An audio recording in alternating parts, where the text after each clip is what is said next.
తన ఇన్నేళ్ల కెరియర్లో రాజమౌళి బ్లాక్ బస్టర్లు తీయటం తప్ప ఒక్క ఫ్లాప్ కొట్టిన సందర్భం లేదు. బాహుబలి మొదటి భాగం ఎన్ని సెన్సేషన్స్ ని క్రియేట్ చేసిందో ప్రత్యేకంగా చెప్పక్కర్లేదు. భారతదేశం మొత్తం కట్టప్ప బాహుబలిని ఎందుకు చంపాడు లాంటి అనేక ప్రశ్నలకు సమాధానం తెలుసుకోవాలని బాహుబలి 2 కోసం ఉత్కంఠంగా ఎదురుచూస్తోంది. ఇప్పటికే బాహుబలి 2 ట్రేడ్ పండితులను సైతం నివ్వరపరిచే బిజినెస్ చేస్తోంది.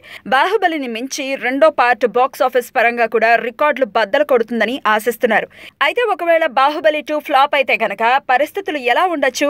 ఒక్కసారి విశ్లేషిద్దాం. ఒకప్పుడు ఇప్పుడు రాజమౌళిని ఒక లెజెండరీ దర్శకుడిగా కొనియాడిన వాళ్లే తను చేసిన తప్పులను వెతకడం మొదలు పెడతారు.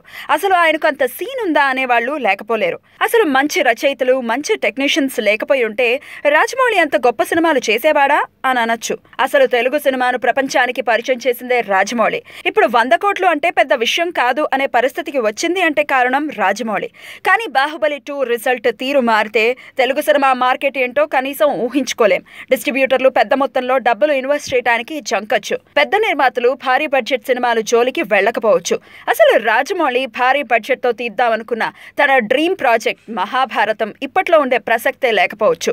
అసలు ఇది ఎప్పటికీ జరగకపోవచ్చు. ఎప్పుడెక్కడ తెలుగు వాళ్ళు తప్పు చేస్తారా, వాళ్ళని ఏకపారేద్దామా అనుకునే పక్క రాష్ట్ర మీడియా ఈ సదవకాశాన్ని పూర్తిగా సద్వినియోగం పరుచుకోవచ్చు. ఈ సినిమా చేయటానిక ఇంత టైం తీసుకున్నాడు అని కథల మీద కథలు రాయొచ్చు. ఇవన్నీ పక్కన పెడితే ఒకటి మాత్రం వాస్తవం.